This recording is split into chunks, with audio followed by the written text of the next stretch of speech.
No one will be harmed. I swear to God. The Christians butchered every Muslim within the walls when they took this city. I am not those men.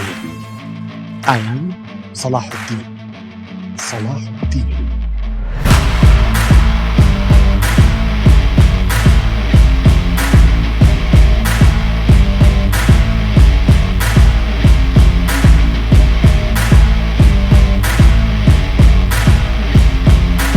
Sultan Salahuddin Ayyubi is one of history's greatest heroes.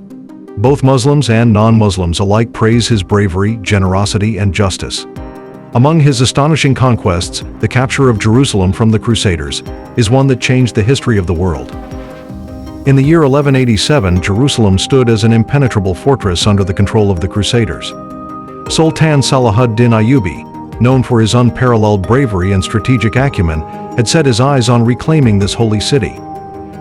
As his massive army encamped outside the city walls, a tense silence hung in the air.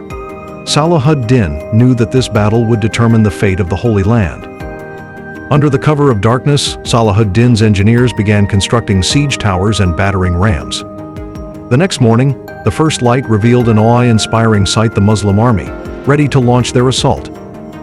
The Crusaders, alarmed by the scale of the preparations, fortified their defenses. Arrows flew, and catapults hurled stones as the siege began in earnest. Days turned into weeks, and the siege dragged on. The Crusaders' morale waned as supplies dwindled. In a bold move, Salahuddin ordered a simultaneous assault from multiple sides. The Crusaders, overwhelmed, fought valiantly, but were pushed to their limits. In a decisive moment, Salahuddin himself led a charge, his presence inspiring his troops to fight with renewed vigor. As the Muslim forces breached the outer defenses, a dramatic turn of events occurred. A Christian woman, desperate to save her sick daughter, approached Salahuddin's camp, begging for mercy.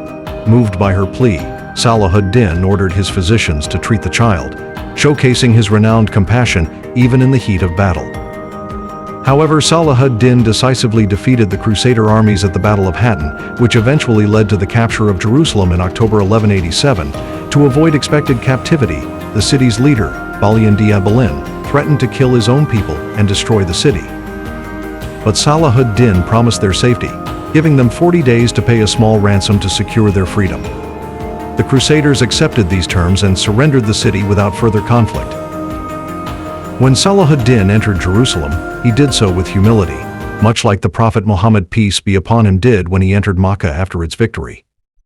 Salahuddin had the opportunity to seek revenge on those who had shed the blood of thousands of innocent Muslims during the First Crusade, but instead, he chose mercy. Salahuddin granted them 40 days to safely leave the city with their belongings. For those unable to pay the ransom, Salahuddin paid it from his own wealth. In the 12th century, the status of women was very low, and it got worse during wars. Mostly women belonging to the losing side were sold into slavery after their defeat. But here also, Sultan Salahuddin Ayyubi was going to make history. He was a devout Muslim. He had special respect for women, and this could be seen after he allowed many of the noble women of the city to leave without paying any ransom. For example, a Byzantine queen, living a monastic life in the city, was allowed to leave the city with her retinue and associates. Sabila, the Queen of Jerusalem, was allowed to leave the city with full respect and dignity. It was nowhere mentioned in the surrender agreement that the Sultan's army would provide protection to the Christians, but Sultan ordered his army to provide protection to the Christians going away from Jerusalem till they reach a safe place. This act of the Sultan is even praised till now by his enemies. When Sultan Salahuddin entered the city after its surrender, some of his advisors told him to destroy the church in order to end all Christian interest in Jerusalem. But Sultan was a man who had respect for each and every religion, and he reminded his advisors about Hazrat Umar Rasi Allah Ta'ala Anhu, the second rightly guided caliph of Islam, that he allowed the church to remain in the hands of Christians after conquering the city. So ultimately, Sultan didn't destroy the church of the Holy Sepulchre and set forward the example of religious tolerance for the generations to come. Salahuddin's achievements did not end here. During the Third Crusade, he faced the great commander Richard the Lionheart. Several battles ensued between them, but Salahuddin's strategy and patience led him to success each time. On one occasion, When Richard fell ill, Salahuddin sent his physician to care for him. This incident exemplified his humanity and compassion. In 1193, on a peaceful night in Damascus, Salahuddin Ayyubi bid farewell to this world. Both friends and foes mourned his death. He was not only a great commander but also a great human being.